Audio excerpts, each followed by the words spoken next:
the North Node, Neptune,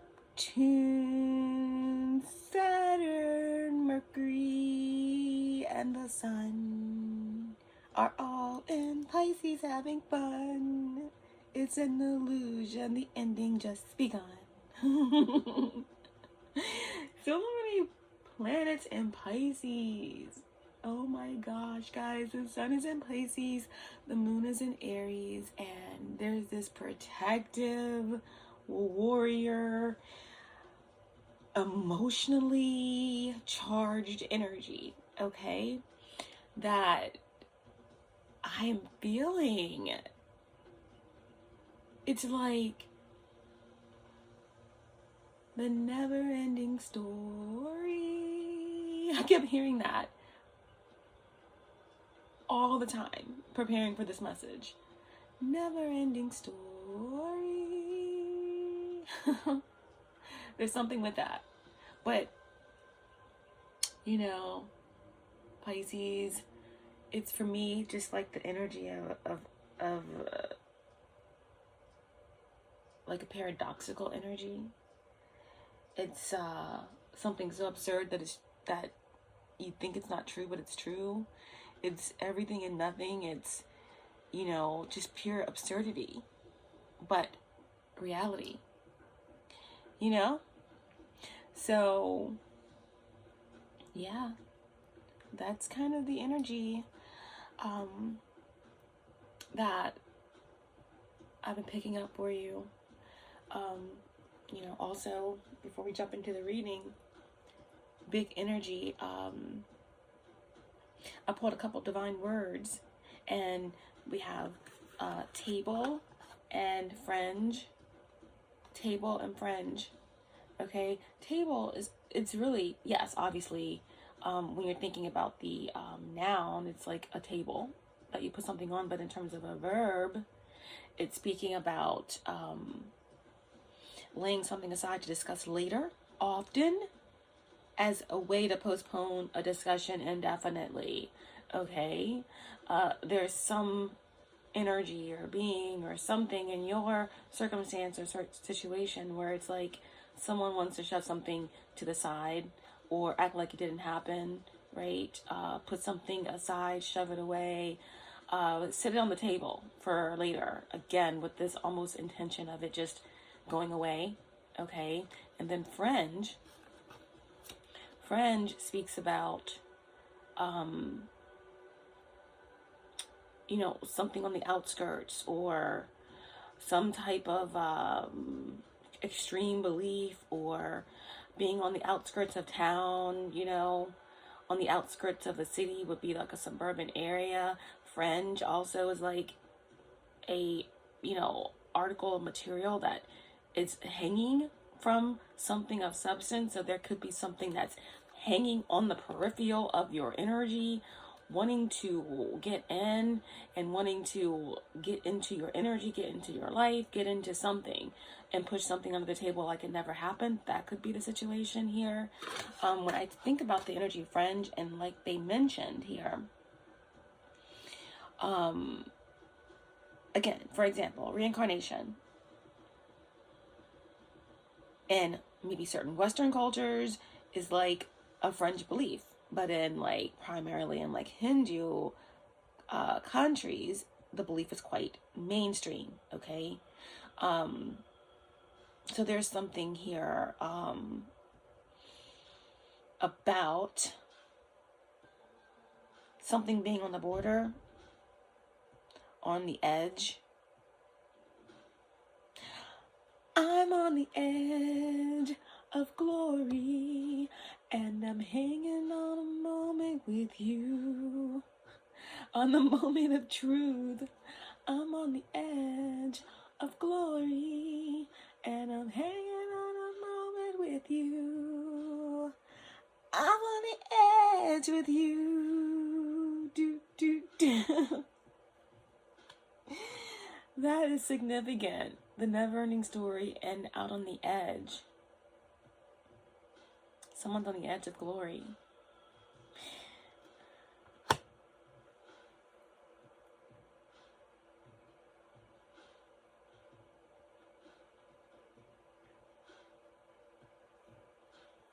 Okay. Let me look that up. I know there's something about kissing the other side. Kissing the other side.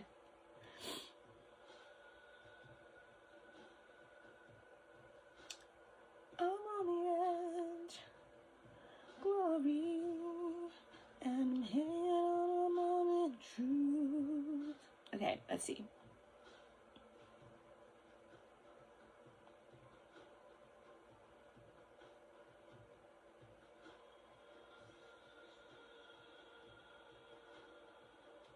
I mean, allegedly,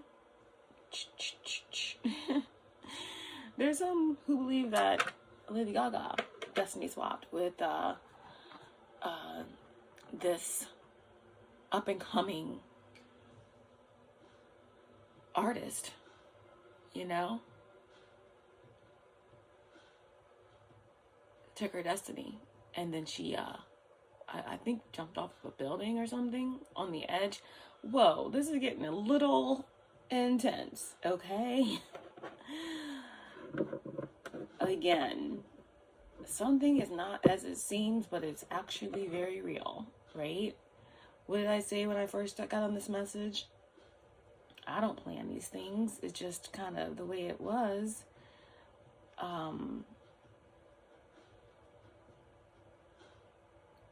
North Node, Neptune, Saturn, Mercury, and the Sun all hanging out in Pisces having fun. It's an illusion. The ending has begun, right? Something with that new moon in Pisces.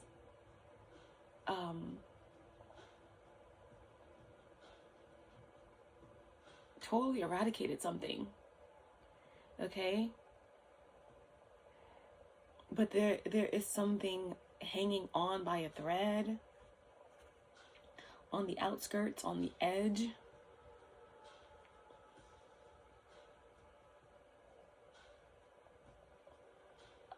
Of glory.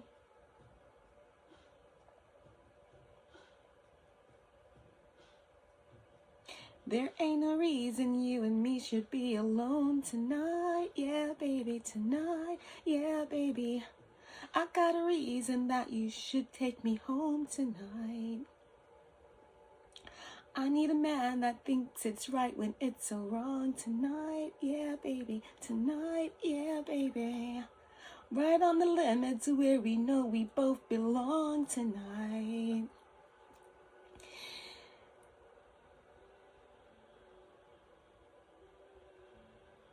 It's hot to feel the rush, to brush the dangerous. I'm gonna run right to the edge with you, where we can both fall in love. I'm on the edge of glory, and I'm hanging on a moment of truth. I'm on the edge of glory, and I'm hanging on a moment with you. I'm on the edge with you. Now, this is the part that I was thinking, but I couldn't remember it when I was talking about hanging on the edge, on the fringe, right? On a moment.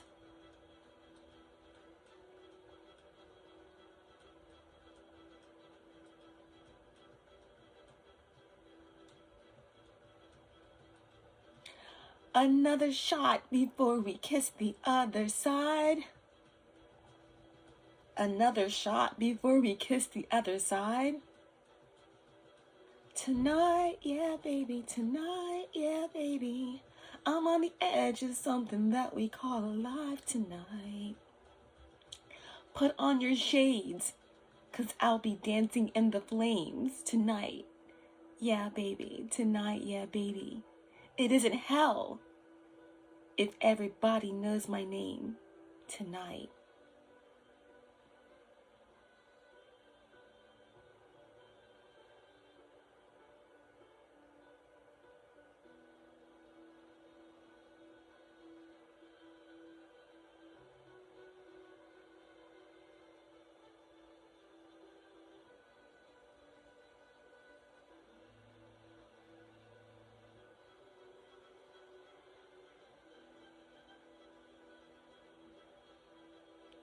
hot to feel the rush, to brush the dangerous. I'm going to run right to the edge with you.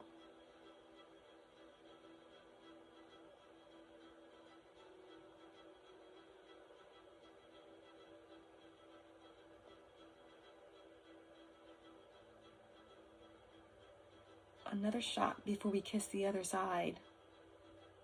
Put on your shades, because I'll be dancing in the flames. There's something that's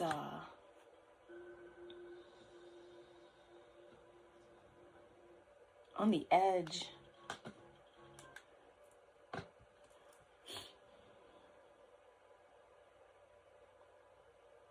Something refuses to be pushed to the side. Something refuses to be left on the table.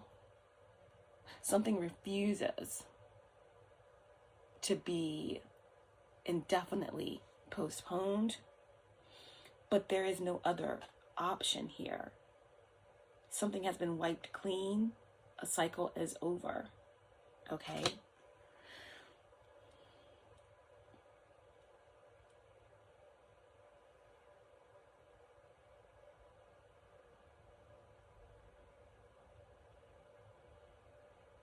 Yeah, there's an illusion that's lifting. There is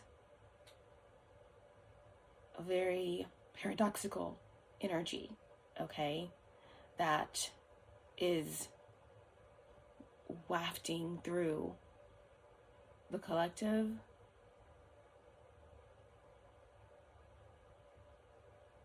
This on the edge of glory could be some type of surrender to the flames.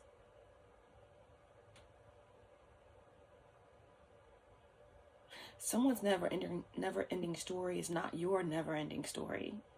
It's a completely separate entity, a completely separate timeline, a completely separate everything. Okay? Because the energy that I was getting for you guys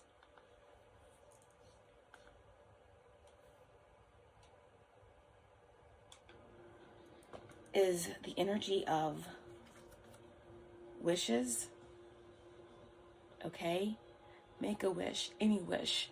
It is yours. The energy of 369, manifestation, introduction, and the end, right? The end. Introductions are usually what you make at the beginning of some sort of cycle or beginning, right? The end is number 9, and it speaks about that there is sunshine behind the clouds, moving toward your north node, ancestral protection.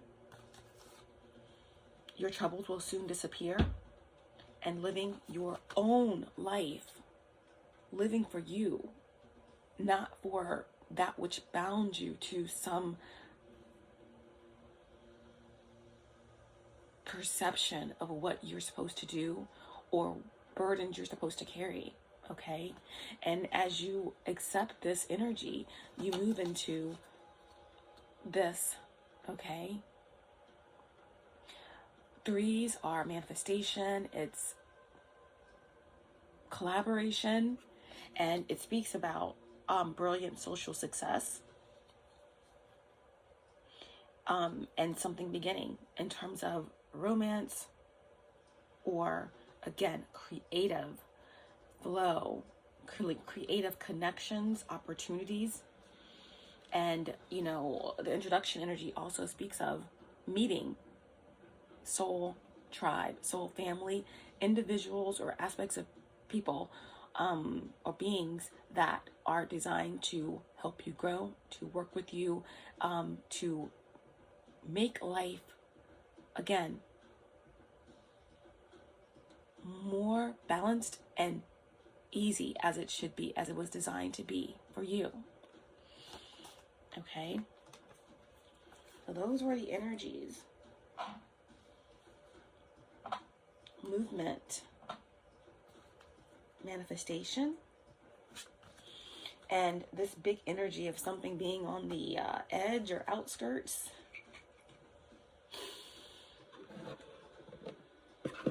We have a 6-card spread pulled out. Current, crossing, what's behind you, what's in front of you, and a potential outcome already pulled for you. We're going to pull divine guidance at the center of your reading, the overall energy, the faded overall energy for this message, and see what these energies are for you guys. Sagittarius placements, this is a reading for you. This could be your energy. This could be the energy of someone you're connected to or the circumstance. This reading may play out from the perspective of the cross watcher. This is a timeless, this is a general reading. This is a timeless message. It's also very general. So take what resonates only and let the rest go. Understand that this is not a gender-specific message and that time and energy are fluid. All-knowing source, divine spirit, archangels, guides, ancestors, ascended masters, 5D and above, my higher self, my galactic team of the highest light and resonance, story sister family, allow me to be the clear channel, show me clearly what I need to see for Sagittarius placements and for the collective or anyone drawn to this message, and bring forth the most important and the most healing messages for those who need them the most. Thank you so much. Okay. Edge of glory. Never-ending story.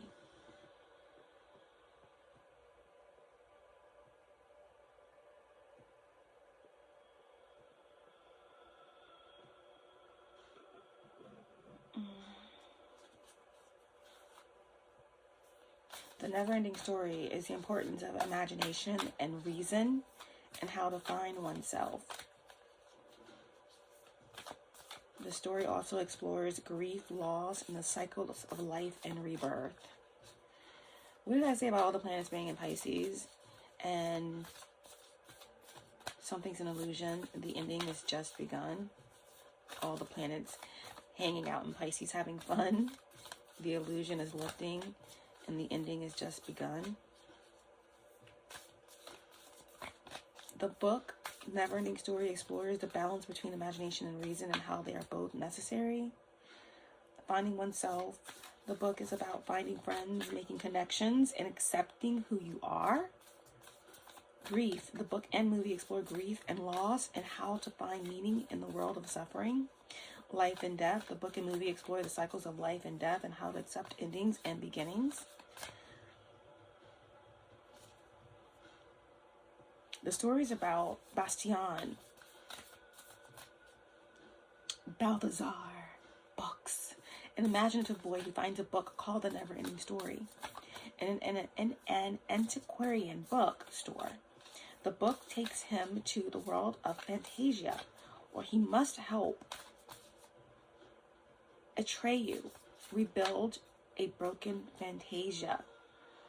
Wow.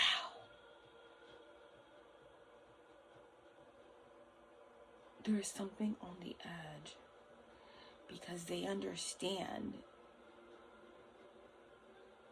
Powerful entities and beings understand that you're also on the edge of rebuilding. Gaia, you are quintessentially an aspect of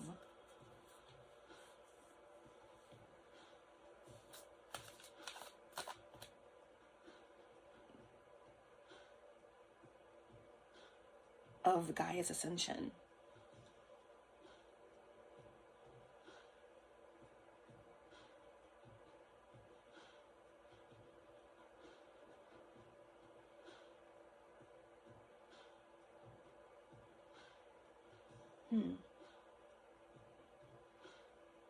I feel like this energy that's on the fringes is like in the Never-ending Story.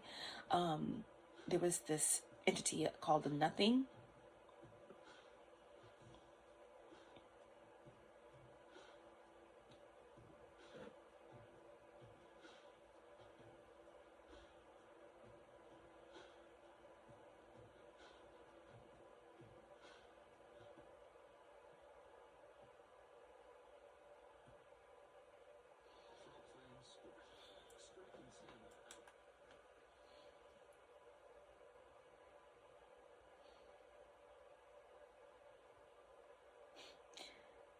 the nothing is a force that is consuming Fantasia, right? Kind of like this energy that is on the peripheral, that is on the fringe of being put on the table, right? Like for further discussion, but ultimately an indefinite wiping away. And I feel like the nothing represents the controlling ones, the cabal, the on a collective level,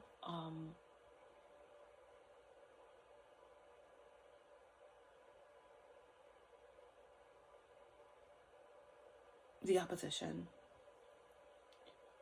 If you bring it down, this nothing energy could definitely be some karmic energy, dissolved twin flame connection, something you've evolved past, controlling energies in your existence that have lost, that are on the outside of your light. And yeah,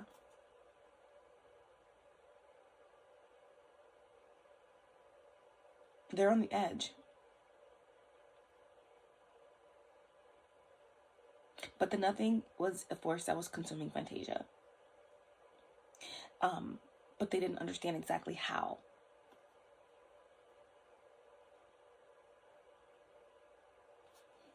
Let me look this up. Okay. Okay, so early in the movie, we encounter several characters on their way to the Ivory Tower, home of the Empress, the ruler of Fantasia, who learn they are all traveling to the same place for the same reason. The nothing is destroying their home. Though we learn from the characters that the nothing is destroying their homes, the method is vague. A giant rock creature called Rockbiter explains to his fellow travelers, including a dwarf named Teeny Weeny, who rides a racing snail, how all the delicious rocks in his land begin to disappear. He explained that near his home there used to be a beautiful lake, but then it was gone. They asked, did the lake dry up? Rockbiter replied, no, it just wasn't there anymore. Nothing was there anymore, not even a dried up lake. They asked, a hole? Rockbiter replied, a hole would be something. No, it was nothing. And it got bigger and bigger. First there was no lake anymore, and then finally no rocks. Soon after this conversation, the viewers soon get a glimpse of the nothing, which appears as a violent storm that sucks up everything in its path. Rockbiter and his friends are unable to escape for now, but it's clear at this point that what this mysterious force is. We soon get a better description, however. After Atreyu has traveled across one side of Fantasia to the other, trying to discover what the nothing is and how to defeat it, he comes across Gmork, a wolf-like villain who admits he is trying to help the nothing. Gmork explains that Fantasia is a land of human fantasy made up of the hopes and dreams of people on a distant planet, and Fantasia is dying because humans are beginning to lose hope and forget to dream. This is the fuel of the nothing. The fuel of the nothing is that when we lose hope, or when we believe that our dreams aren't real, it's like everything flipped inside out. So I feel like whatever this fringe energy is, whatever this energy that's hanging on the edge, they are already gone. You have already won, and their only last hope is that you give them something, that you fuel, give them a last leg of life through some illusion,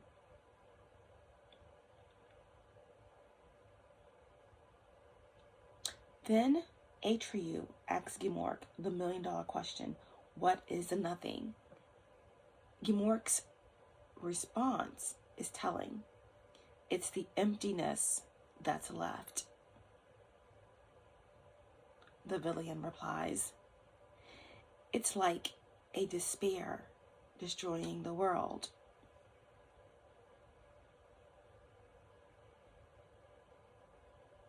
So although something is over, the final trick,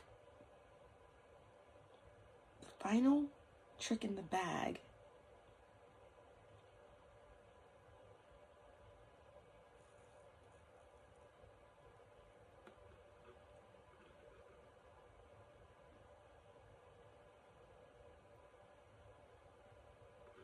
is some final illusion, some final magic trick.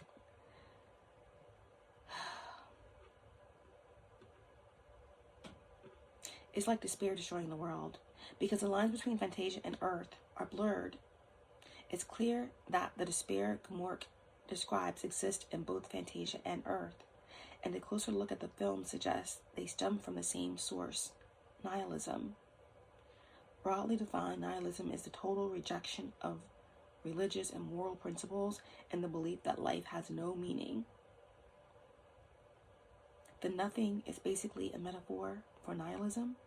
It's a force that represents the consuming despair of people who are losing not just their hopes and dreams, but their meaning.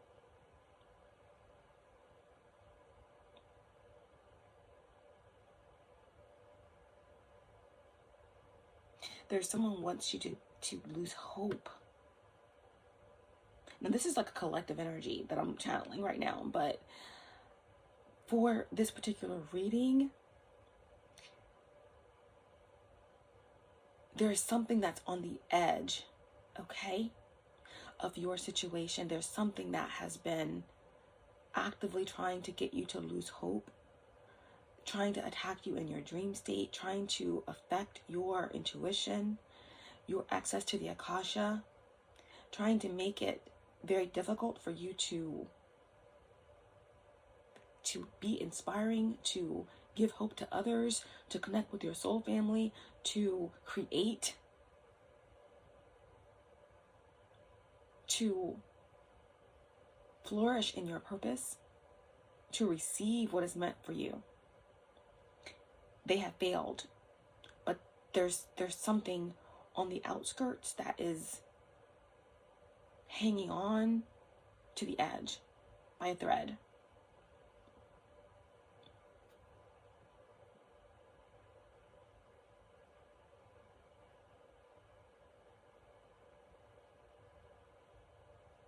When Atreyu finally gets through the swamps of sadness, get it, and meets Morla, the Ancient One, he does not find what he expects.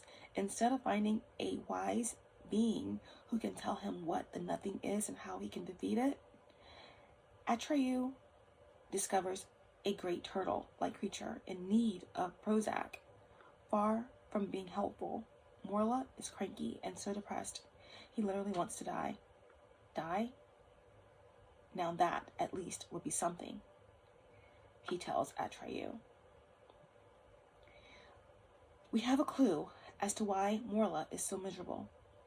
Though wise, Morla has no sense of meaning. Many of his answers to Atreyu are prefaced with the line, not that it matters, but this is a soul steeped in nihilism. And even though Morla knows a way to help, Atreyu defeats the nothing. This is a soul steeped in nihilism. And even though Morla knows a way to help Atreyu defeat the nothing, Morla refuses. Because he says nothing matters. Only after Atreyu tricks the depressed turtle. That's not true. If it didn't matter to you, you could tell me. Does Morla tell the clever young warrior that the Southern Oracle holds the answer he needs? It doesn't take a doctorate in philosophy to realize that nihilism is a recipe for unhappiness.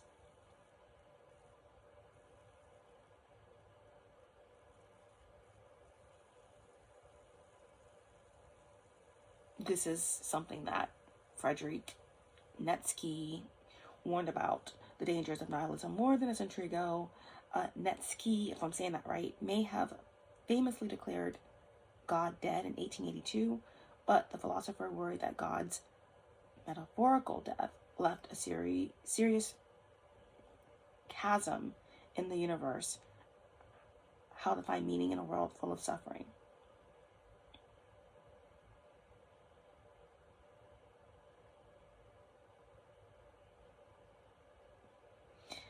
Nietzsche's solution to the problem was for man to treat his very existence as a work of art, which would create value and meaning in its life. This is a good advice as far as it goes. Life is a gift and should be lived as if it were a work of art. The never-ending story, however, shows the solution may not be so simple. It's also worth noting that Nietzsche himself went mad in 1889, supposedly after watching a horse being abused by its owner in the streets. It's important to remember that the nothing is not the only threat in Fantasia. As mentioned above, Gmork is a creature in its service, and his goal is to stop Atreyu from completing its quest. Unlike the nothing, Gmork is a mortal creature. He's flesh and blood, so why is he trying to help this destructive force? What does he stand to gain? The movie gives us a clear and telling answer. Gmork explains to Atreyu, who identifies he doesn't yet know. Gmork explains to Atreyu, whose identity he does not know, that he is the servant of the power behind the nothing, and that he was sent to kill the warrior who could stop it. Atreyu asks him why he would do such a thing, because people who have no hopes are easy to control, and whoever has the control has the power. Gmork replies,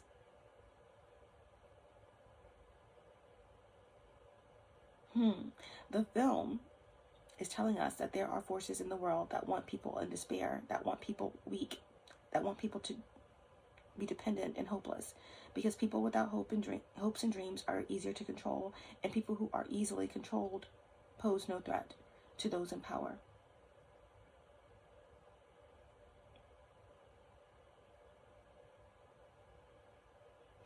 Nietzsche's solution to finding value in the life was for the individual to live life as if it was a work of art.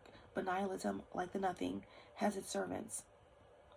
And these servants, willingly or not, see individuals improving their lives through their free choice and independence actions as threat.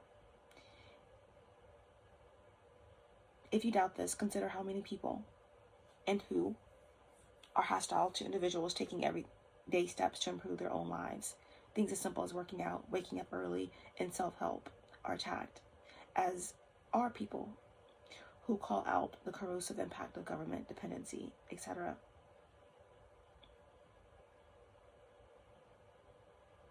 Nietzsche might have believed that taking control of one's life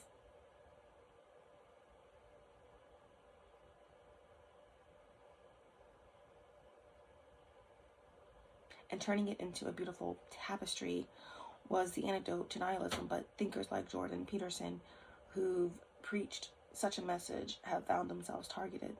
There's a current of postmodernism that sees individualism as silly and a distraction from policies that would give the working class far more material security. Yet the never-ending story hints that true individualism is what has its power to defeat the nothing. Near the end of the movie, when the lines between our world and Fantasia begin to crumble and the nothing has swallowed almost everything, the Empress explains to Atreyu that Bastion has the power to stop it. Then, why doesn't he do something? Atreyu replies. He doesn't understand that he's the one who has the power to stop it, the Empress says. He simply can't imagine that one little boy could be that important.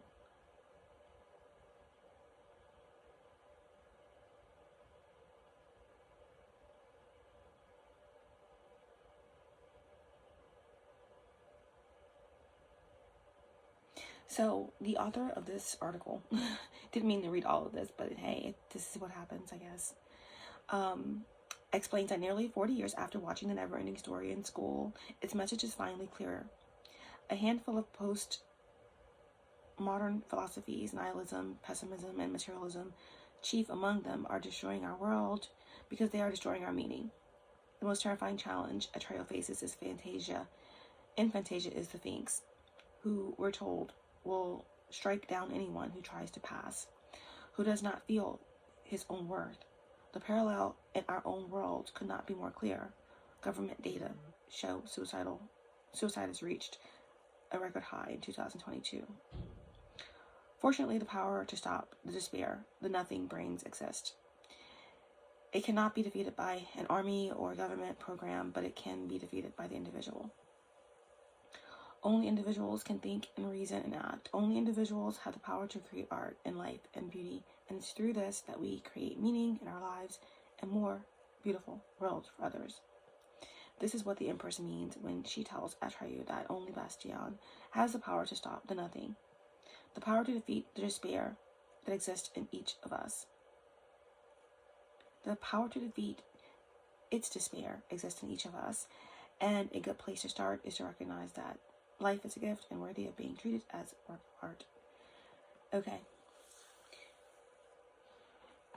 Someone, something wanted to defeat you and strike down your individualism and strike down your hope and your gifts and your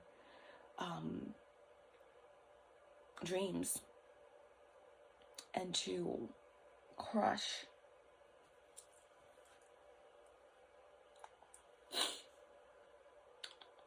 your inspiration and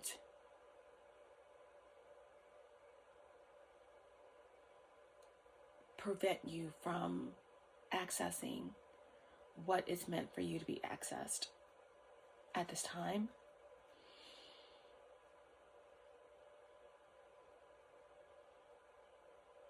If there is some energy hanging on by a thread and you're at the edge of that mountain, you're to step on its fingers and let it fly, let it fall. It's not your responsibility. You've already won. Kick those fingers and have no mercy. Kick those fingers and have no mercy.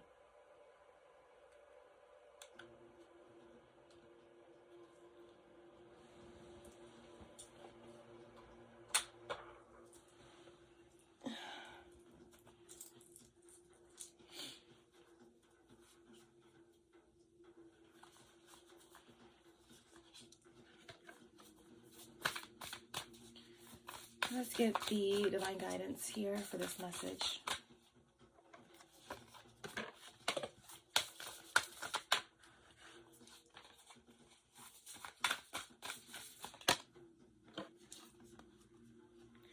We have I'm sorry, defenselessness, righting past wrongs, and uprooting. Defenselessness, righting past wrongs, and uprooting. Wow.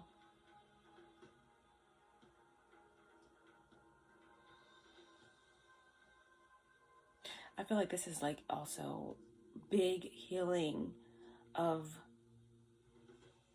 trauma, reversing curses, healing generational wounding. But again, I keep getting this something on the edge, something outside of your frequency is trying to get in. There could definitely be energies that have been pushed into some type of awakening, into a dark night of the soul to face themselves. But we'll see. We have I'm sorry. And then we're going to get into the spread.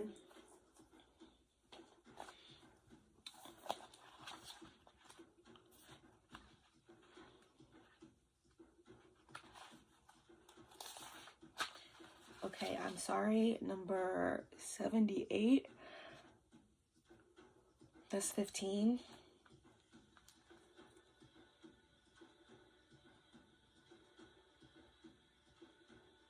That is the energy of the devil. The energy of, Saturn and control and restrictions.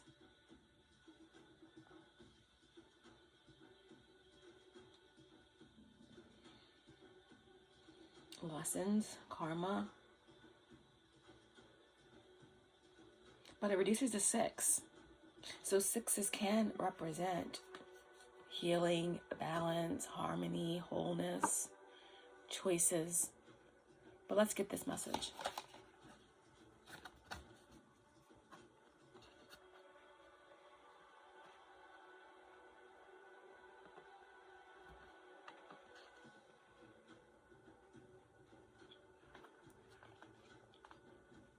Defenselessness, righting past wrongs, and uprooting.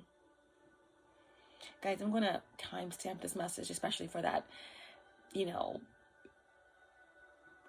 guess the article about the never-ending story. I feel like someone needed to hear that. There were some correlating details in there that more than likely will bring this message home. But always know that you can go to the settings, press onto the reading and speed it up, or go into the settings and you can speed up the reading as fast as you want it to go, or slow it down, whatever works for you. Okay, and just get right to the juicy parts, right to the tarot messages, whatever you feel inclined to connect with. We're living in divisive times. When we're hurt and triggered, we tend to see things as a personal attack rather than an opportunity for healing. If we're to find true peace and unity, we need to drop our defenses and see things outside of right and wrong. As souls, we intrinsically remember unity and yearn for it here on earth. Perhaps this is why it feels so painful when we experience the opposite. But it's crucial to remember that we can't simply bypass reality and pretend that unity, love, and forgiveness are here.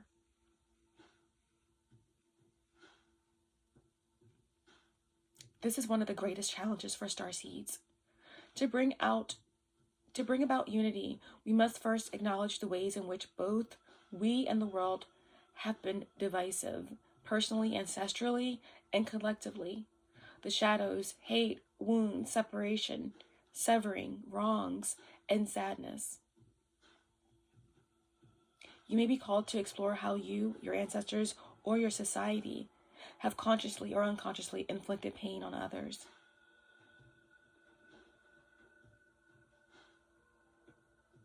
To find a way to drop the armor around your heart and see things as they truly are for all people. To say, I'm sorry, with an open heart and mean it. To be a part of the healing rather than the perpetuation of inherited conflict or oppression. This isn't about blame. It's about unwinding the patterns that got us here. You may be called to devote your time to causes you believe in or do healing work on your ancestral line. Your starseed soul inquiry.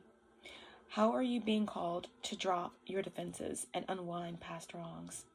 How are you being called to drop your defenses and unwind past wrongs? Wow. I'm sorry. Some people say, like, true love means never having to say, I'm sorry.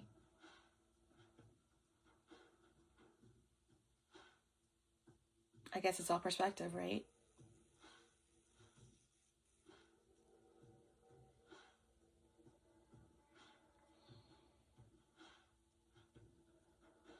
I think it's more about, maybe not the words, I'm sorry, but more about accountability and wholeness.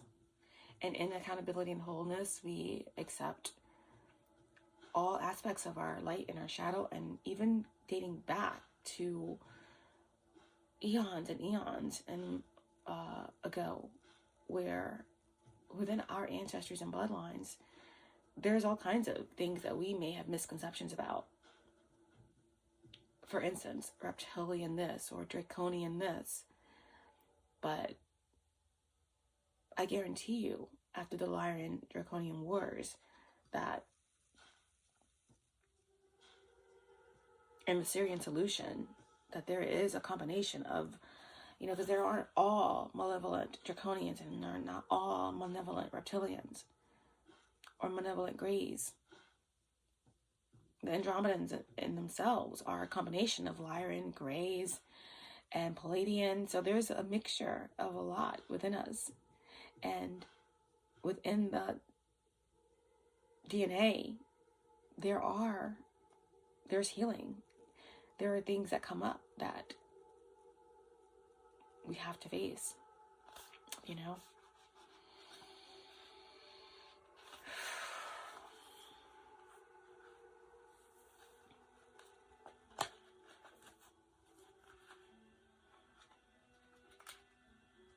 I do feel like there's something on the peripheral, on the fringes, that someone could be recognizing, like with the never-ending story energy, about the whole key to destroying the nothing was Bastilian.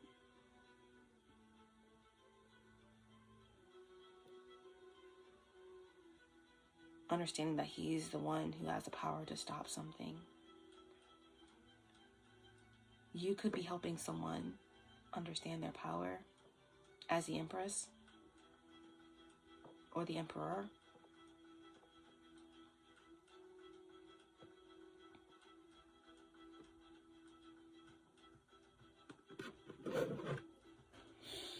All right. Okay, so let's get the faded overall energy. What's the faded overall energy?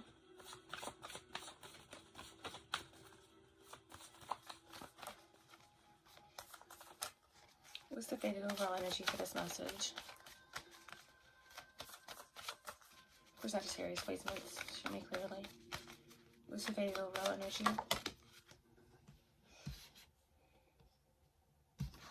The Hierophant. Okay. 5. Paradigm shifts, changes, peace.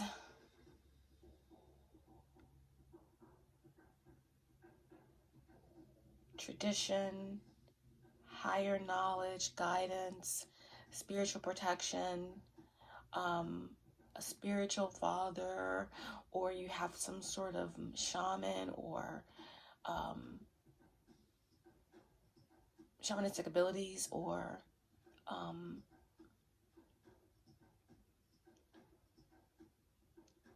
a divine masculine energy is prevalent here. Taurus of significance. Higher learning.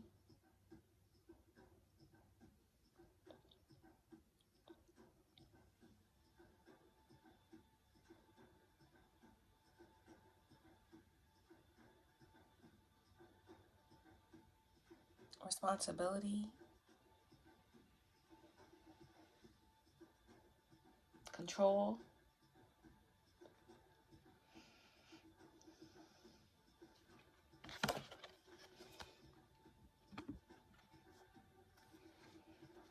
Yeah, on the bottom of the deck we have the Fool. So there's an energy of freedom, unexpected moves, trusting, leaping, diving, going, traveling. All right, so around this energy of righting past wrongs or uprooting, even with this energy of uprooting, I do feel like this definitely could represent, again, someone is uprooting themselves from a situation. This could be moving. This could be severing ties, righting wrongs, meaning tying up loose ends a separation, okay? I do feel like something is being put on the table indefinitely, right? I don't think that an energy likes this.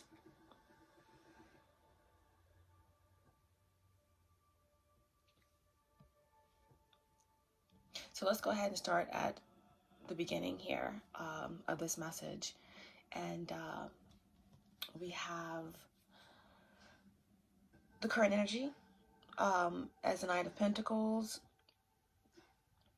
Someone here is, well, two cards came out technically for the current energy, and it's the Knight of Coin and the King of Cups.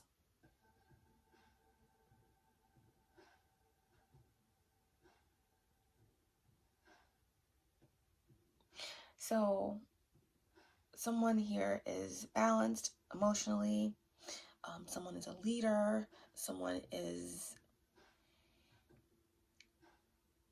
could have a creative business. Someone here is very spiritual.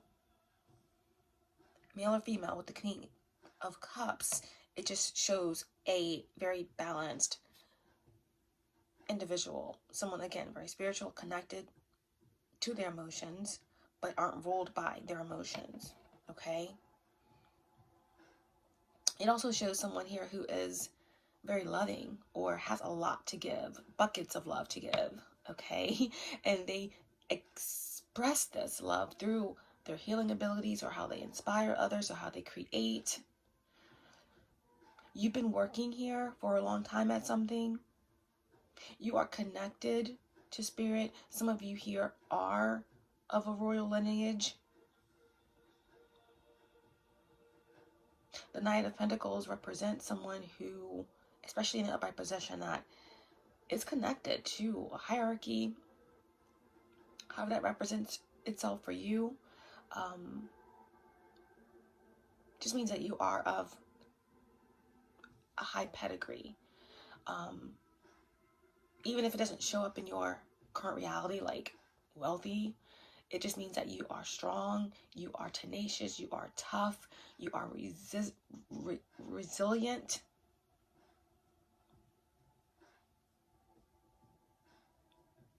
Loyal, dependable.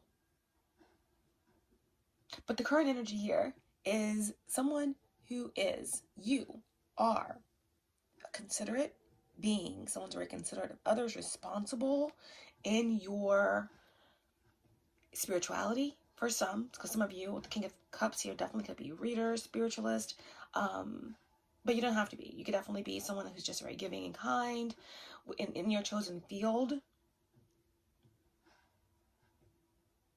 Some of you could be parents, could be counselors, teachers, artists, but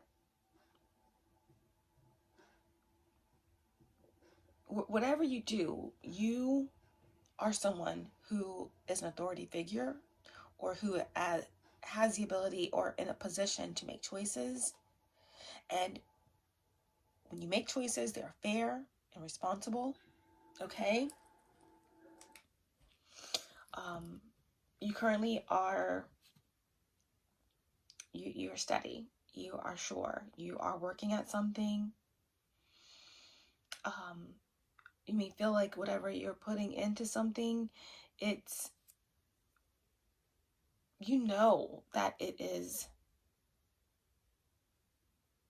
worth it, right?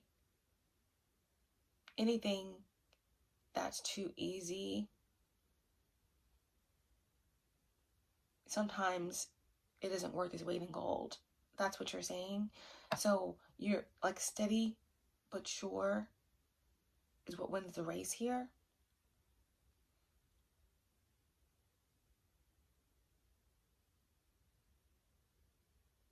You're being responsible with how you move. You're being responsible with what you say, okay? Because your current energy here is the Knight of Coin with the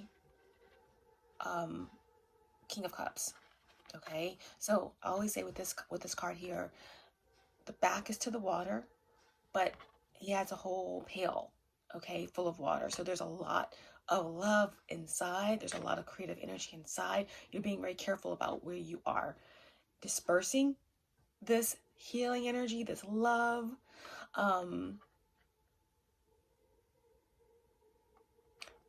But you've been working steadily at something here with the Knight of Pentacles, okay? Something is on its way. It may have taken a while to get there, but it's definitely sure. It's definitely backing its investments here in some way. Some of you could have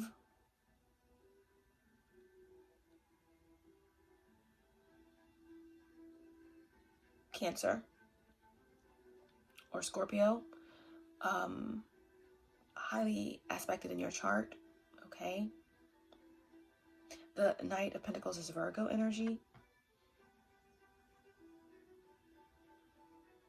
There could be a King of Cups that has been working hard at coming to bring something to you, or coming to assist you in some way, or to bring something's been on its way for a while, and it's coming.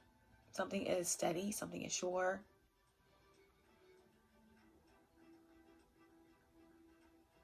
Someone has been riding on their creative abilities, on their spiritual gifts, or something like that.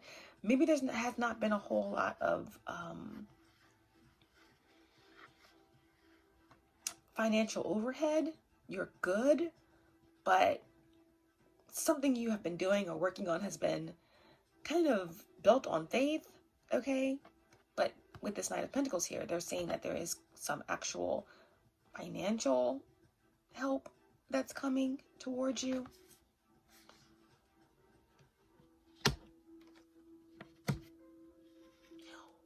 What's crossing this energy here?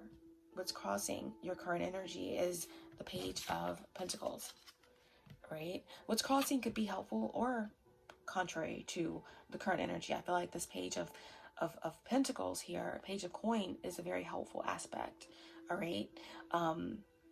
There's an energy here of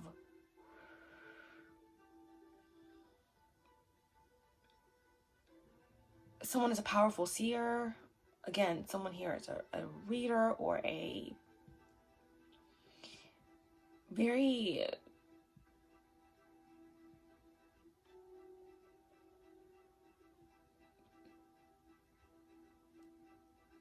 gifted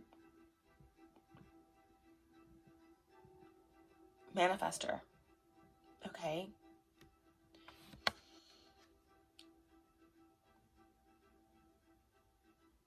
You've been digging, and you've been adamant about what you know, or what is within you, or what you see.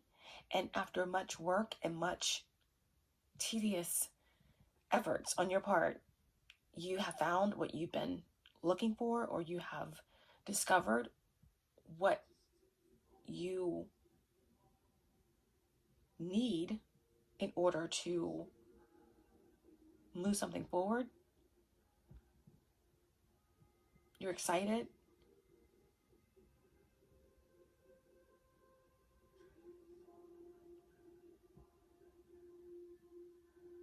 You're excited about where something's going, or how something's growing, or what you're seeing.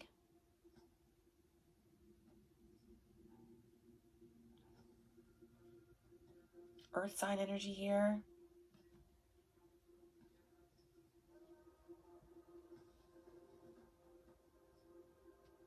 There's also something here about an earth sign. Little girl, possibly. Doesn't have to be, but I'm seeing that. So there's excitement. There's some sort of discovery. Could be a gift or something.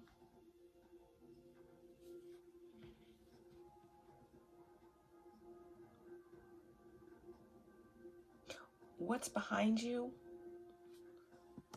Recent past, we have the Queen of Swords.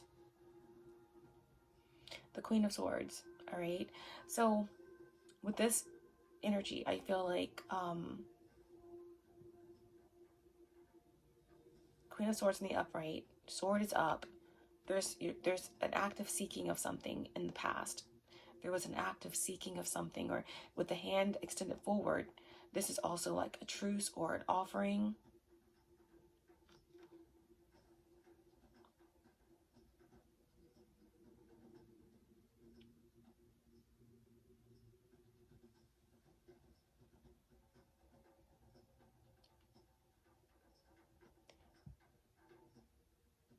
I think whatever you were seeking in your recent past, you found the answers to. Okay?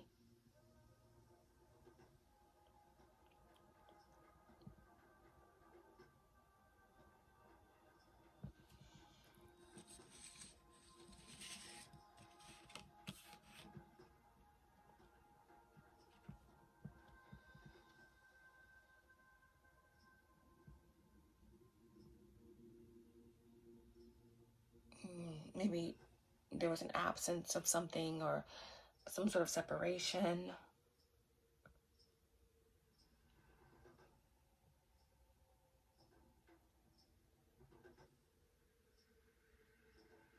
You discovered some truth, or you are standing on some type of truth. You were able to just to discern something in your recent past that gave you clarity.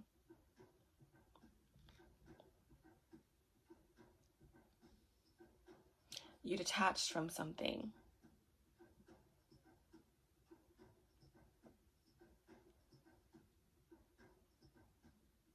An intimidating force.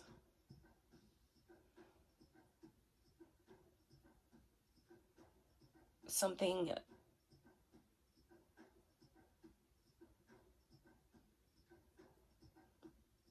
was cut out or discovered. Some type of legal counsel or severing.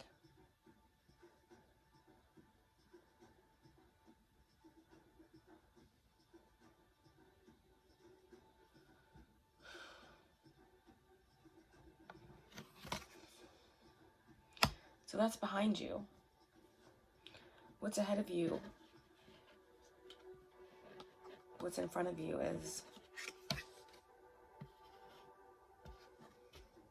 the Magician.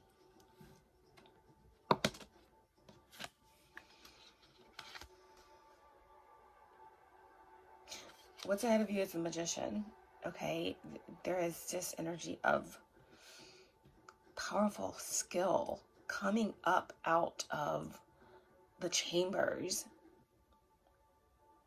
right? It's like I feel like the energy that's crossing where you are now with this Knight of Cups and the King of Cups. It's like you were digging for something, maybe about yourself. And what you're walking into, what's ahead of you, is coming out of this sarcophagus, or coming out of this cave, or coming out of some type of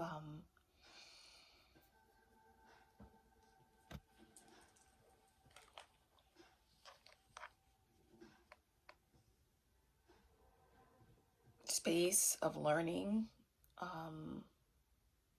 discovery,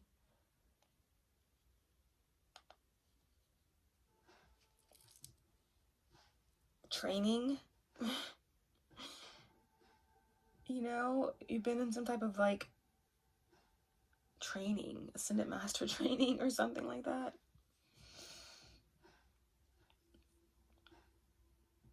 Everything you need, you have to manifest your desires and goals. You've gained some skills, you've gained some power, you've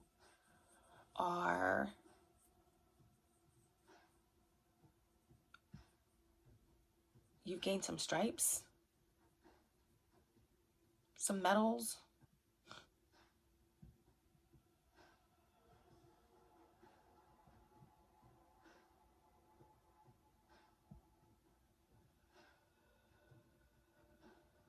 again, with the Magician here, it's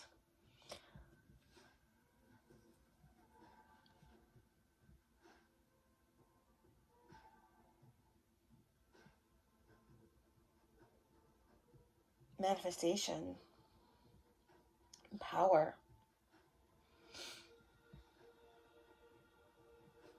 Mercury energy. This could be you or someone else, but this is what you're walking into. And the potential outcome is the King of Swords. Now we have the King and the Queen. The Queen is what was behind you, and the King is your potential outcome. So in the recent past, there has been this energy of stepping into your power, using your discernment, you know, detaching from your emotions, detaching from outcomes. Possibly some of you have been a little bit intimidating for those around you.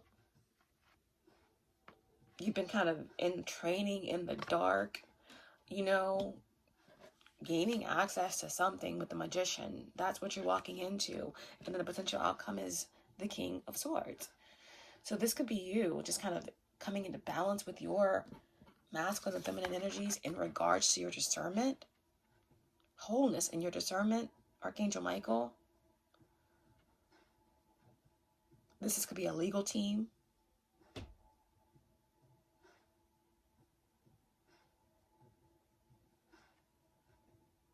This is your spiritual team, ancestors, council, universal law, karma, balance. But this could also be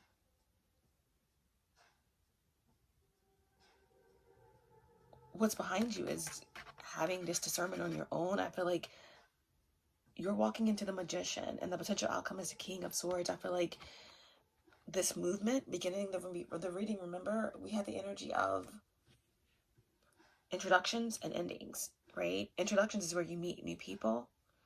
The ending was talking about you moving into your North Node and there being sunshine after the clouds. And what else did it say?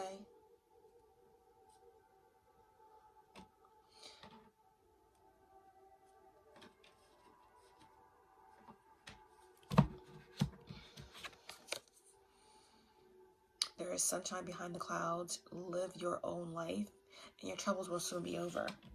Yeah, I mean, there could definitely be a Libra of significance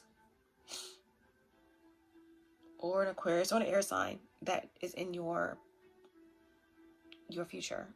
That your potential outcome is like there is some sort of justice or truth or alignment, or again, a power couple, a perfect match.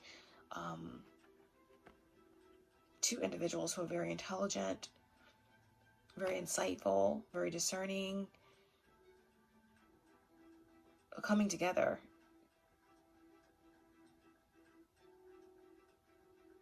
This could be someone from your soul group. I feel like many of you, or someone that I'm speaking to, you're in the soul group that's aligned with Archangel Michael, and this energy that is in your potential outcome, this King of Swords, is also someone who embodies the energy of Archangel Michael.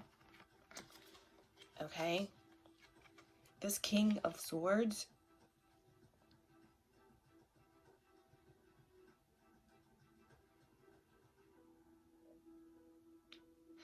has made a decision about something. I feel like what you're leaving behind is something that really connects with, right? Emotional attachments. Look at all the water raging around the Queen of Swords. One hand outstretched, just like you're surrendering something. That's what was behind you. Okay? But in this potential outcome, we have this King of Swords. that's made a decision. See those two swords in the front? There's been some sort of decision made, and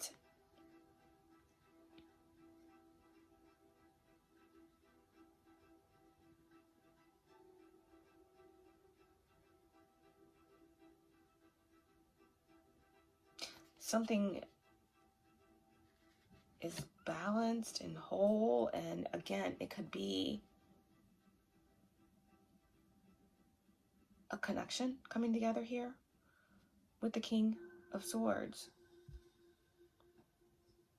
So right now, someone is holding it together through faith. You're on the right path. Page of Coins. You're coming out of training in some aspect with the Magician here. And you're rising in your power. What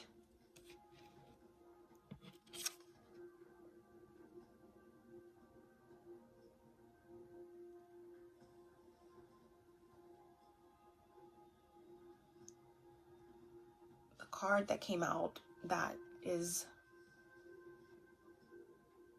an unforeseeable aspect is that the Four of Swords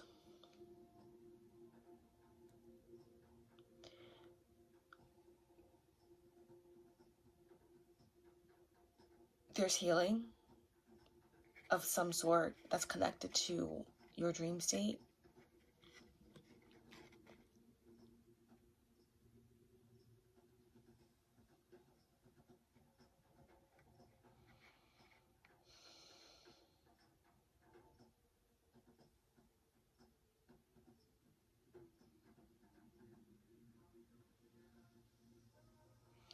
I'm hearing something about healing chambers.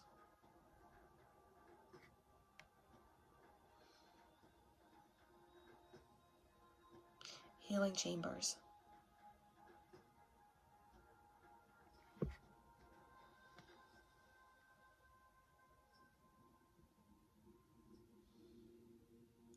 Deep meditative healing chambers. You're protected from all four corners of the earth while you're sleeping.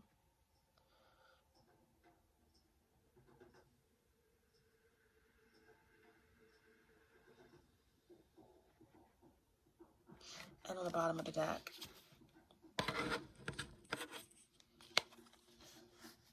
what you don't see coming is this Ace of Pentacles here. This Ace of Pentacles, which is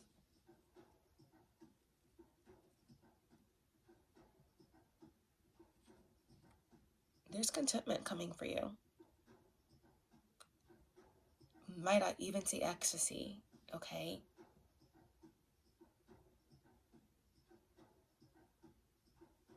Inheritance, opportunity.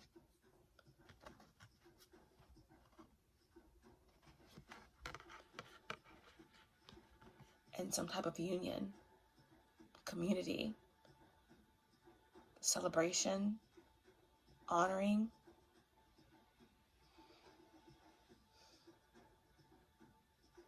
Many of you have been, you're working really hard at something here.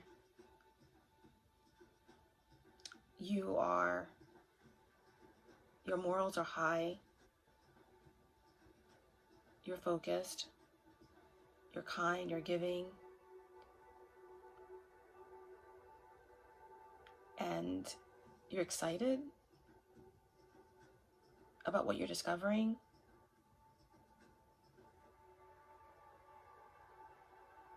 You're steadfastly detaching from that which weighs you down and keeps you from discerning your path clearly.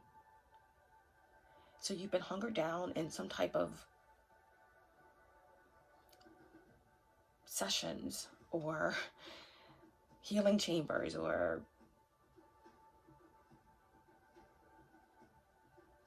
mystery schools, okay, in the astral or wherever. For some of you, it's just you've been holding down the fort, whether it's in your own career and maybe having a side business. You've been discovering things, learning things about yourself that were buried, and some of you are just taking night classes, or you are sharpening some skills that you have. You are doing your due diligence in terms of research, because you are all this water. There could be travel, there could be movement, there could be some sort of opportunity for you to enhance or advance in your knowledge of something with the Magician here. That's what you're walking into. Where you get where you're going, or when you discover what you're discovering, or when you arrive to this new access point, you're going to be even more sharp, okay? Because you're going from the recent, what was behind you, the Queen of Swords, and you're going into this King of Swords energy, whether that's being in a position of authority, whether that is learning or gaining higher access in terms of what you know. You could be someone who's a teacher, or someone who's training or in training, or you could be moving towards a partnership, okay, with a like-minded individual, the King of Swords to the Queen of Swords.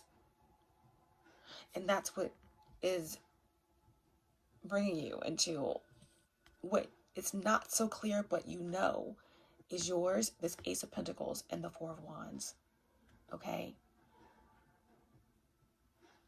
Wow. And below that, we have the Fool. On the edge of glory.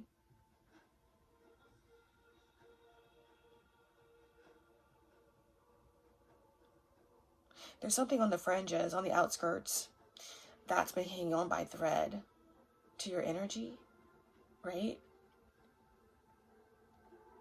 Someone has gotten the full-blown reality of the fact that they can't have your destiny.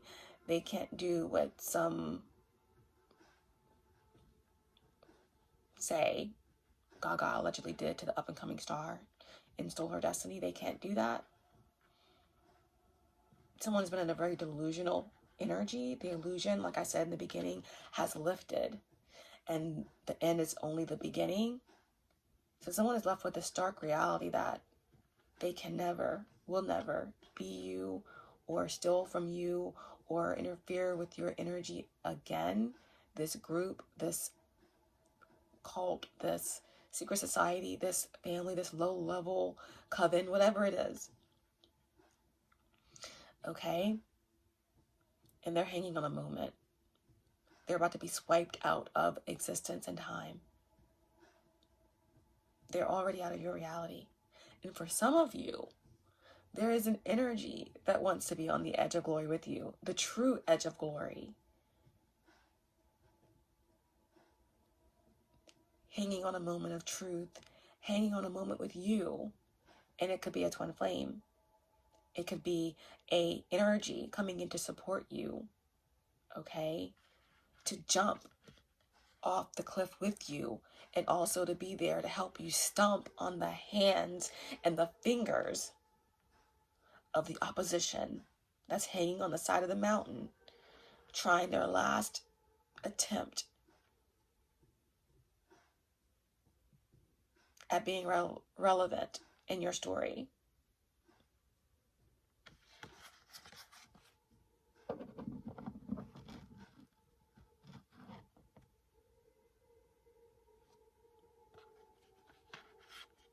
So there is some sort of celebration, right? Again, the Queen of Swords, that's what's behind you. You've already discerned, you've already detached from those emotions that would keep you heavy and dense. You're traveling, you're moving on, you're advancing, co-creating with the universe, the Magician, and moving towards some true partnership here, something balanced. King of Swords to the Queen of Swords, and there's some energy that they did not face themselves, that they did not help their ancestors, if they did not help their bloodline by doing the work to break generational curses, to face themselves, to elevate, to rise. And they won't be going anywhere with you. I'm hearing Bryson Tiller. How can I right my wrongs?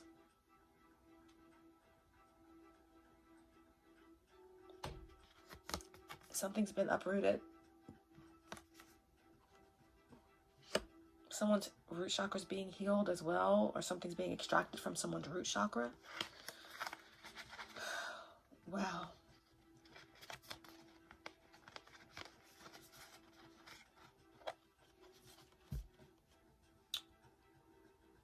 Queen of Wands, there you are. Power, warrior, esoterically wise, beautiful. Wand in hand, sitting pretty, powerful, intuitive, connected to spirit. This is the energy that you are going to find yourself in wherever you're going, okay? Creative force after you take this leap, okay? After you take this leap, you're going to be rewarded, okay? For your fire, for your creativity, and you're going to be sparking candles all over the world, right? Like Tupac said, I may not be the one that changes the world, but I guarantee you, I will be the spark that lights the fire behind the one that does, okay? You're an inspiration, okay? And the inspiration deserves consolation. And that's what's coming. That's what this message is all about, okay? So I'm not going to do any clarifiers because the never-ending story message kind of got long, and we will be back again, okay, with some more messages. I do want to emphasize that the key here, because this is the card that is the key to all of this, is the Four of Swords. The Four of Swords. It's really about connecting with yourself and meditating and practicing meditation, right? Focusing your fire. You are more powerful than you know. You have the power to heal through your mind, through the air. You're an airbender, okay? You have the power to transmute and to send healing energies toward people that your loved ones. You have the power to transmute negative energies. You are a healer, you're a prophet, you are a seer, okay? So this Four of Swords energy, Jupiter and Libra.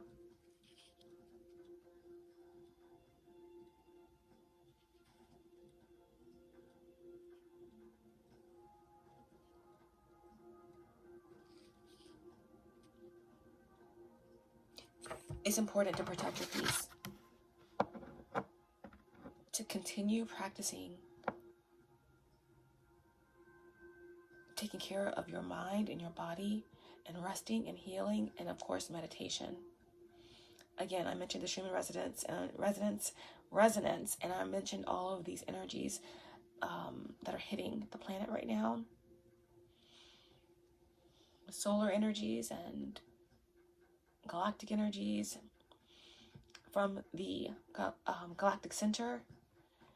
Just being in these practices and getting plenty of rest. So a lot of you are going through ascension symptoms. Don't mistake them for psychic attacks, okay? You guys have already won. It's important to practice meditation and to practice wellness so that you can be prepared for the shifts that are taking place. That you can move into them with more ease, and then you'll be strong enough to help others who may be thrown off balance by the power, the sheer power of what's taking place in the energies, okay? I will pull another card just to see the potential outcome in this King of Swords to the Queen of Swords. Exactly what is this potential outcome, and what is the King of Swords? What's the potential outcome?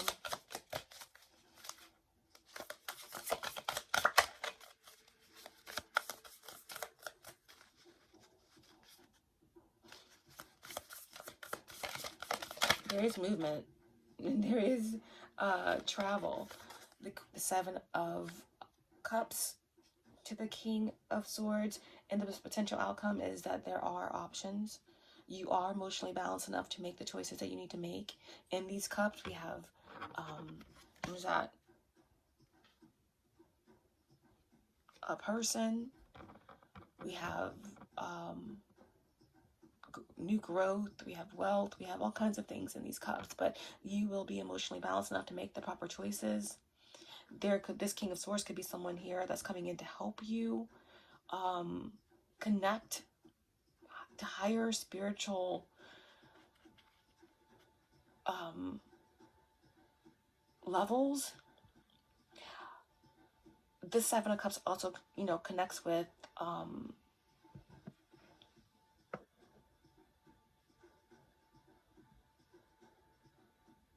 different dimensions, access to different dimensions, and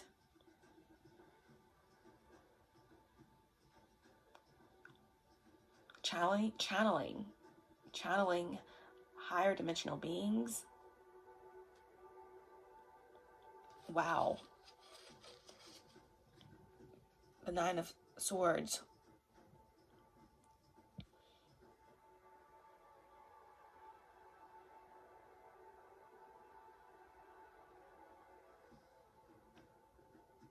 I just feel like this King of Swords, it definitely could be Archangel Michael. It could be some sort of angelic presence or being, or someone from your soul group. Some connection with your star family that is visiting you in your dreams, or accessing you in your dreams, or helping you to see something clearly so that you can make a good choice here in the 3D. Okay?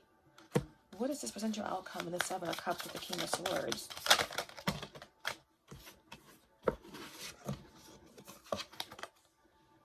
The Queen of Wands, again, came back out.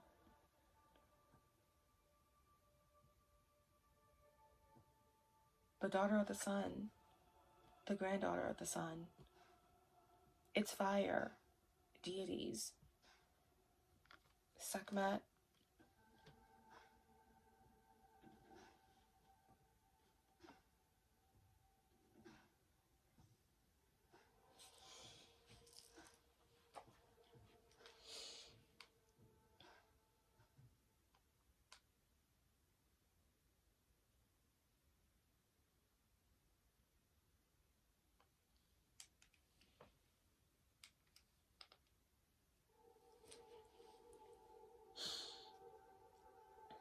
more creative power coming back to you.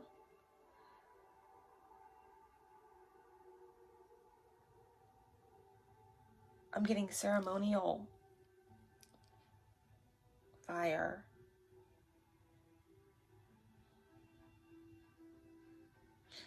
There are 3 wands lit behind the Queen of Wands' head and 1 in her hand. So again, I'm getting 4 of Wands. Again, a perfect match, some sort of union of minds. The pillars of knowledge and wisdom, the High Priestess underneath of this. Yeah, there's some sort of spiritual enlightenment that you're receiving. Wow.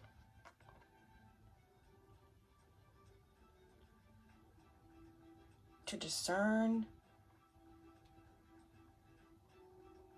information coming to you in the dream state, a aha moment. Sometimes you've seen too much that you shouldn't have seen, but you saw everything that you were supposed to see. Because below that, we have the Queen of Cups. your current energy was the Knight of Pentacles and the King of Cups. So we have the King and the Queen of Cups and the King and the Queen of Swords. And the Messenger.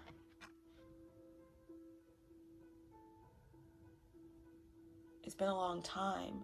I shouldn't have left you without a dope beat to step to. Aaliyah, at first you don't succeed. Dust yourself off and try again. Something's coming back again to rock the boat.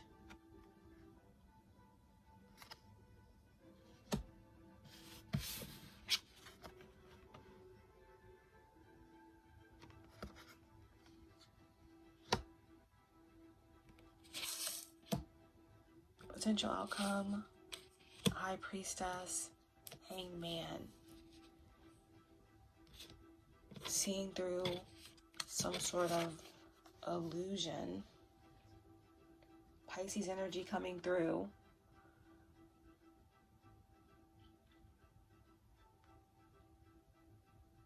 To help you take action, Queen of Wands, and make the right choice.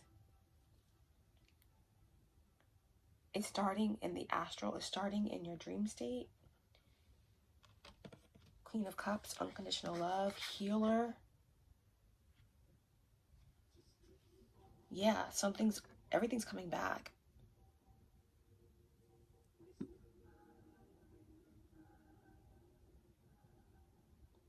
On the edge of glory, hanging on a moment with you. The King and Queen of Cups. The King and Queen of Swords.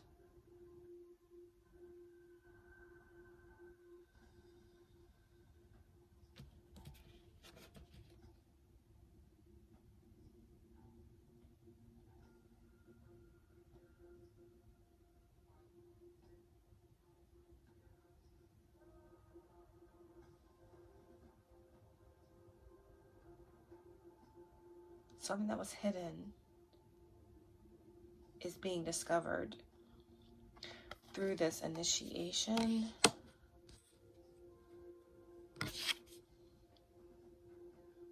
Yeah, and the Queen is pouring out the cup.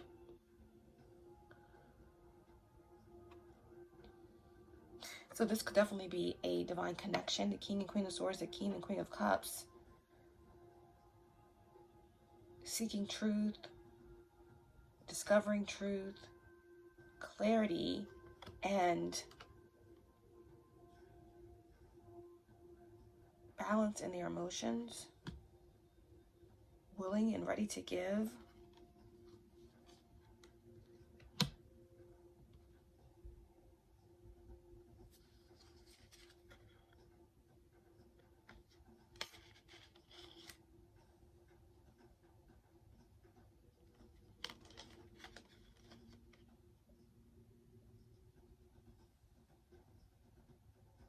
So whatever's on the peripheral, whatever's on the edge with the Seven of Swords is blocked.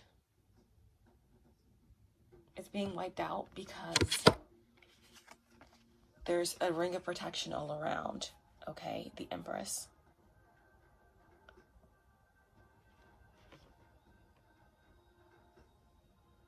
There's a ring of protection all around while the Empress gives birth.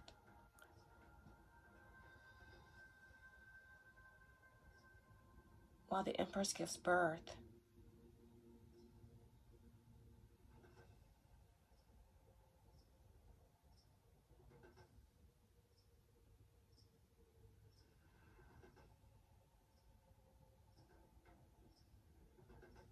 to the world. Rebirth. A rebirth.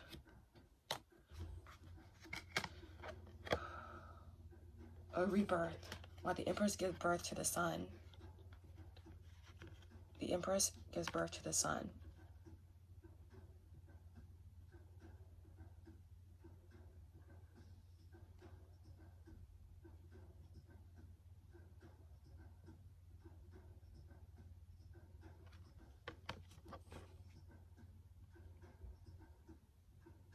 Wow.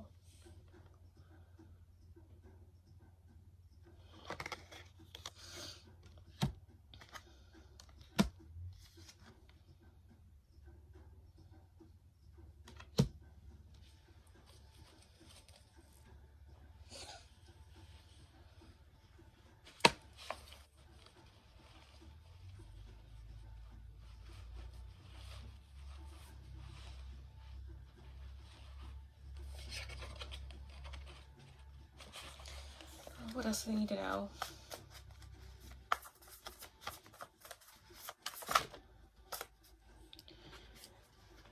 The protection all around you are the galactic guardians, okay? The galactic guardians of the Milky Way. Could be the Arcturians.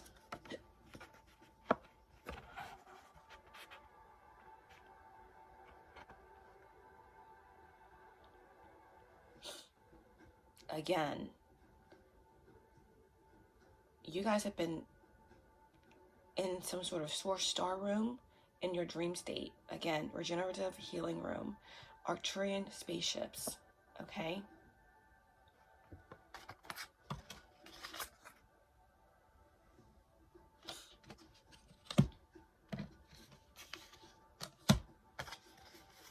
Ultraviolet, angelic fire.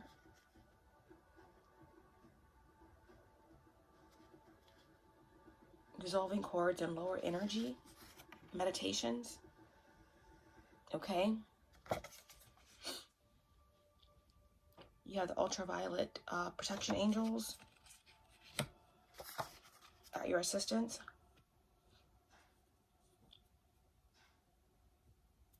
The ability to rectify planetary celestial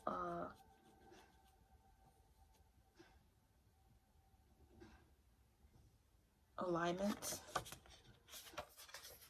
There's something about a key here, okay? Tablets of destiny.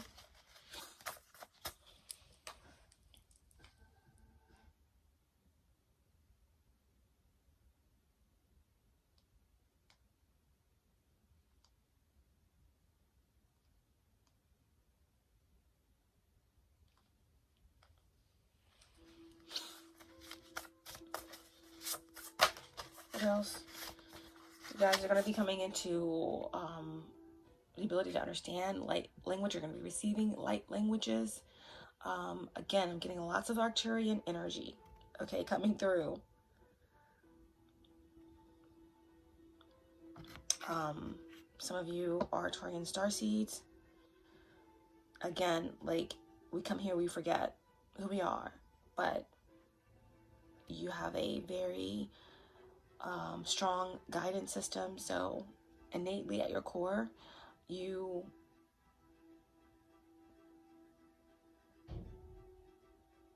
don't forget your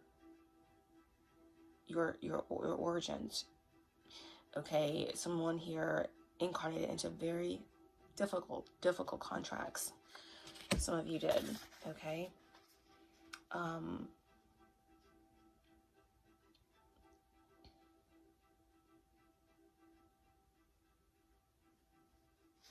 You have Royal Union, Anarch Empire, Tiamat.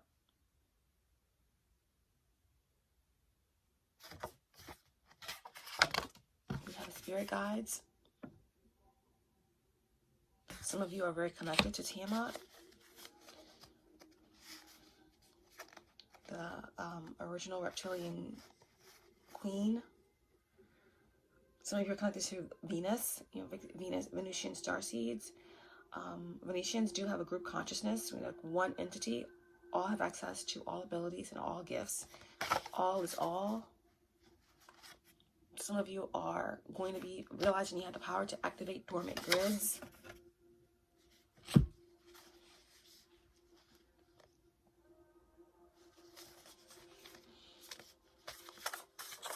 Scorpio energy, Pluto energy coming through, deep transformation energy. I choose you again and again and again. Definitely something here about past life soul contracts. Yep. Pluto, deep transformation, breakdown of old paradigm systems and restrictives, uncovering. All right. So Pluto in Aquarius. Someone who has had a baby since Pluto moved into Aquarius. This child is very, very special. This child is going to have the ability to... This child is a galactic guardian of the Milky Way, or definitely as an Arcturian starseed, and is going to be a warrior, powerful Plutonian energy.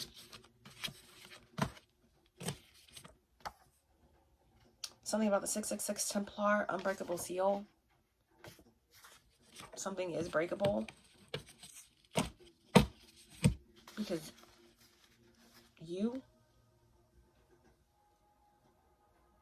there's something that some advanced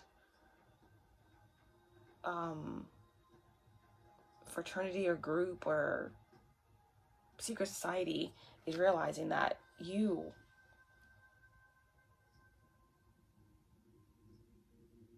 your backing, your ancestors, your power is unmatched, or something like that, okay?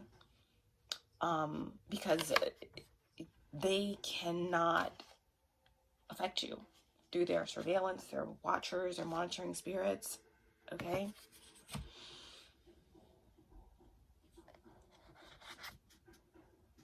You have dragon guides. Something about reverse engineering.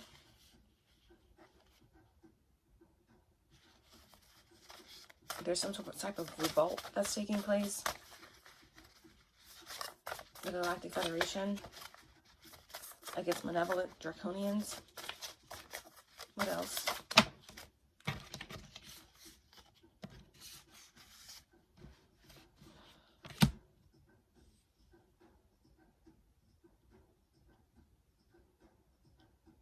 Something about elders and knowledge. Arcturian Central Conclave, extremely high vibrational frequencies. Okay.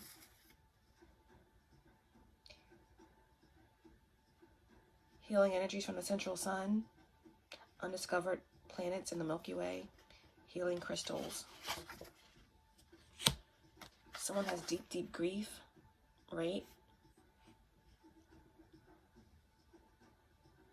Someone's being tortured. Their soul is being tortured. Someone is being detained, or some group is being cornered. Something about soul scraping. Atlantean royals. Fifth density realm, where much of creation and cosmic magic resides, in the 5D, 5D. Some of you are already in the 5D. And then we have the well of dreams, okay? 5D dreams and ascension. Again, lots of going on in the dream state, meditative energies, practicing of meditation, preparing for these energies that are integrating into our vessels at this time. Astral travel is high. All right, this well of dream chakra, you can access it. It's the base of the skull, back of the head. All right, and yeah, Metatron, white golden fire energy, protecting you.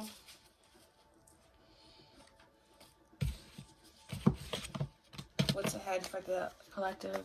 What's ahead for the collective? What's ahead for the collective? We have vacation. A vacation, so movement, some travel, okay? You will either be in a slight accident or witness one, okay? So this could be you, this could be someone around you. You could be witnessing some sort of slight accident, okay, within 6 weeks. An enjoyable vacation with a surprise meeting is in the future, 6 weeks. Remember, time and energy are fluid. It's all about divine timing. It says a desire will be fulfilled soon.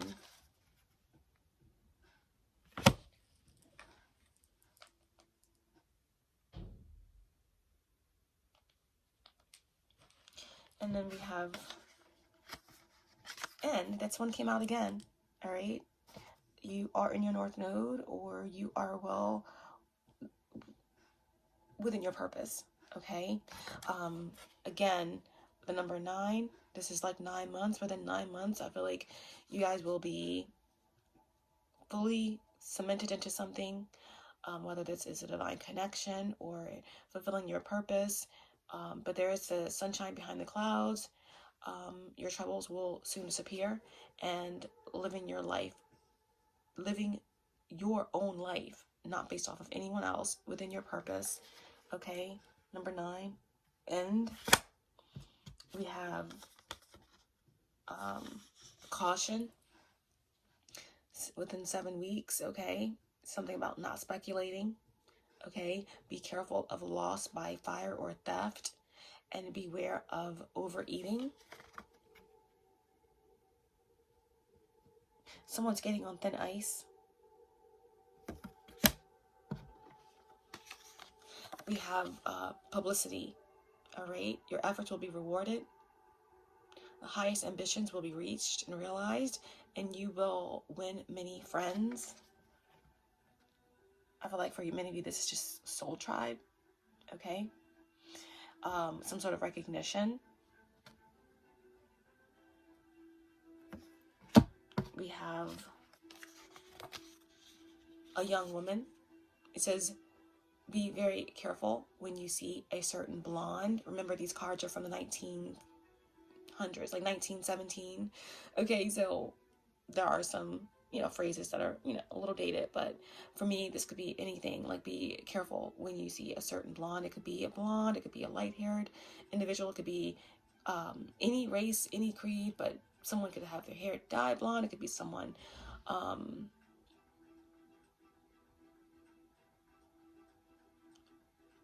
yeah. So just be careful when you see a certain blonde, or someone with dyed blonde hair or dyed white hair, or could be someone older. It could be anything, but that's what they're saying. Be careful of a certain blonde, or again, a young woman. So a friend, you could be a young woman. It says a friend will unknowingly harm you. Forgive. And it says a gift will be offered. Refuse it. Okay. And the final card here was 2 of them. Number 1, within a week, possibly within a week. This is a legacy. Okay. Documents, papers, possibilities. Documents, papers, possibly a will. It could be someone needing to make a will, needing to, name certain people that you want things to be passed on to, whatever the case may be. Having your papers in order, having your documents in order, because there's something important that's coming up where you may need them. Communication about money matters within a week. Some legal tangle will be unraveled. And then within 3 weeks, okay, it says engagement. This could be an actual engagement, or it could be some sort of engagement, okay? It says your love affair will prosper. It says a proposal is in the near future. And a sweetheart lost and regained. Okay.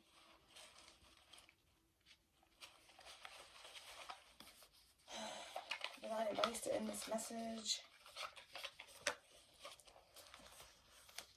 I hope this was helpful to someone. It's a little bit a lot of different energies coming through. Specifically a lot of air and water. Aquarius, Libra, Gemini, specifically Libra and Aquarius, Cancer, Pisces, Scorpio, particularly Scorpio and Cancer. Also had Jupiter and Libra.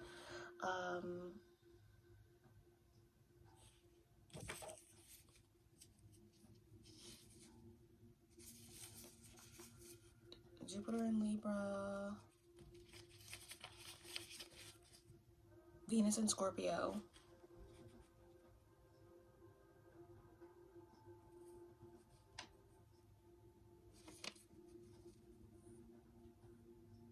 Mars in Leo.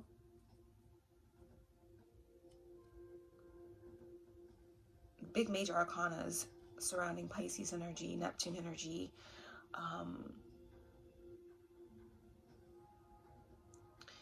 Aquarius, Aries energy. Moon in Aquarius came through.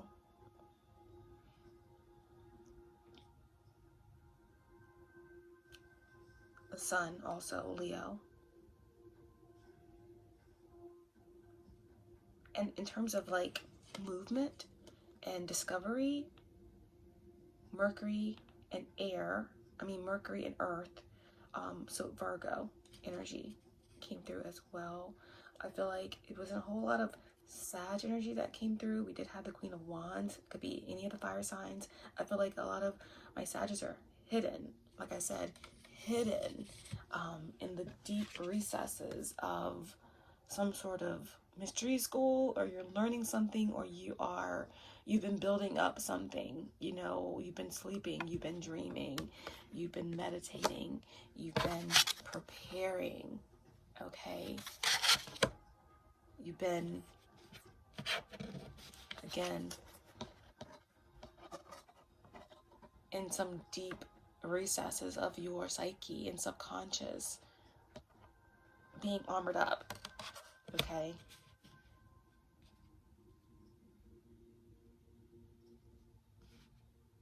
And strengthening in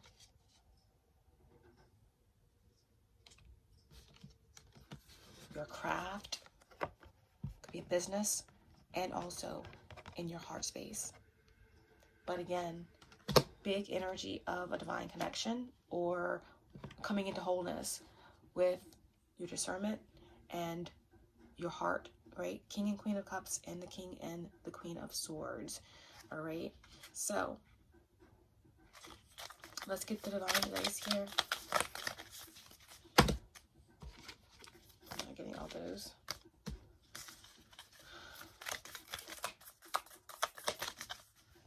Divine advice.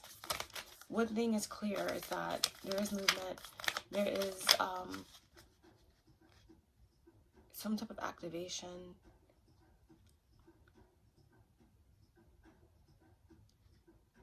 And spiritual level up that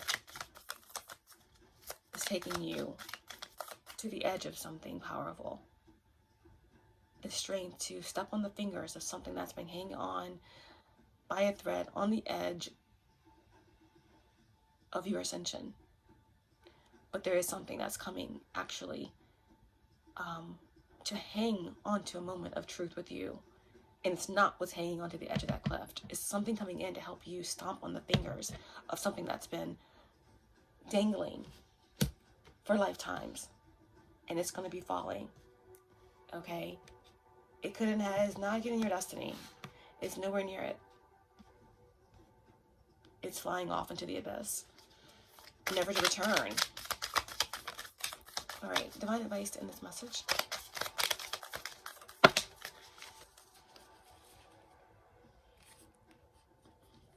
Earth Star Chakra, right? Like I said, hanging on.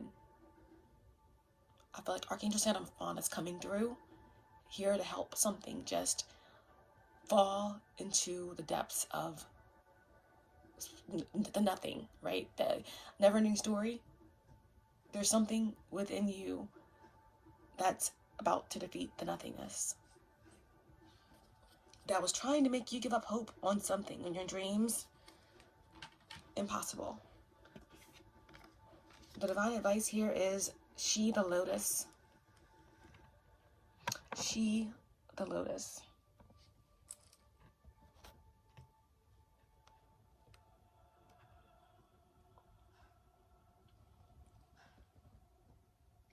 If there is a way to fast track growth, it is by being real with the shadowy or unloved parts of ourselves.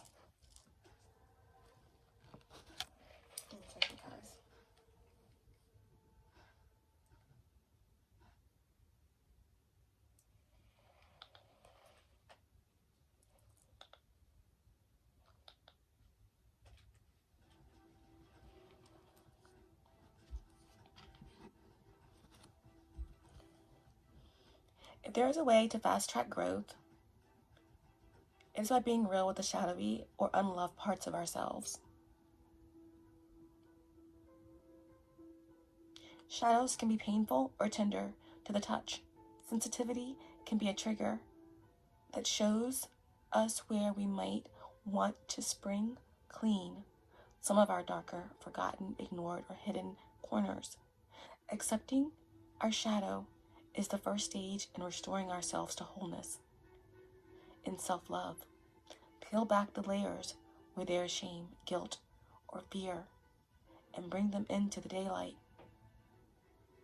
Under a loving and compassionate light, they will resolve and reassimilate, reminding us that on the flip side of the coin, these are our superpowers. Wow. These are our superpowers. The superpowers that helps you, Earth Angel, birth in a new sun. Okay. And the final message is to end the reading. The final message is to end the reading. We have time. Wow.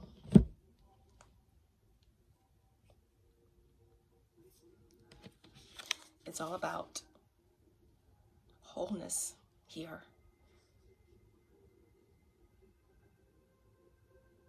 It's all about wholeness. You held on to your faith, and you've discovered, and you are continuing to discover truths about yourselves that are rising you up into power.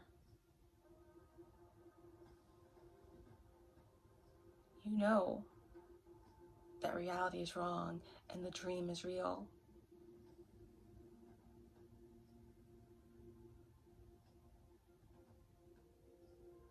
And you are giving the opposition something that they can feel, because again,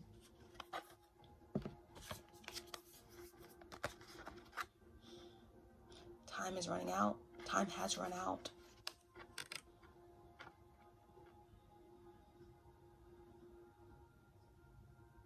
Time has run out.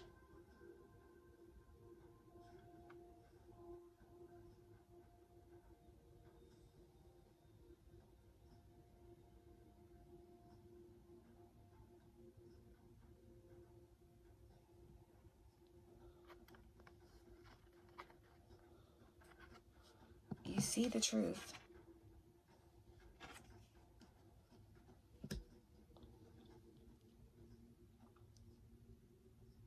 The cord is cut.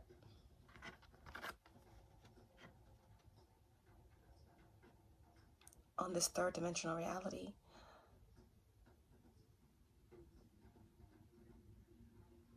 The illusion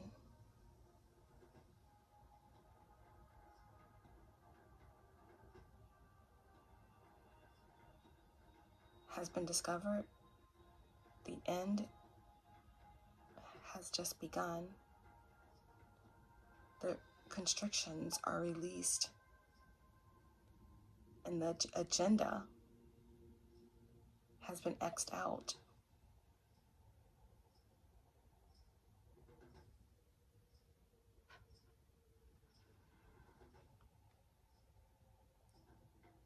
How can they right their wrongs?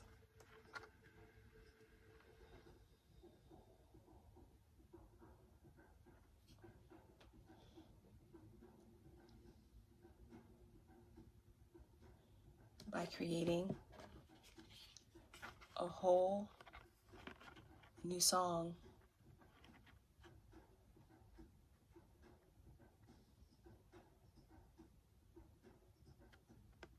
On the bottom of the deck. The moon. The shadows, the secrets on the path have been revealed. Your intuition is flying through the roots, emotional depth. The yearning is over. It's peace after peril.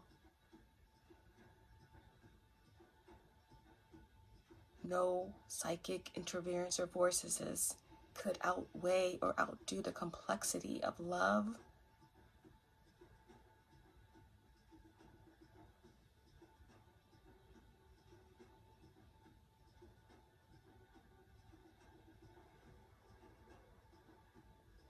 The chaos of creation. You are the portal. You are the portal. And time has run out. You are the portal.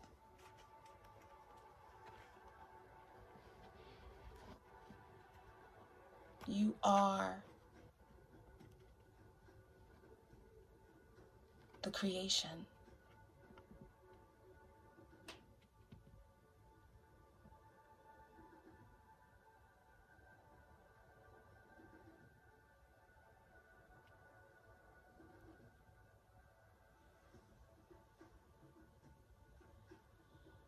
Your truth glides on the blackness of the sea.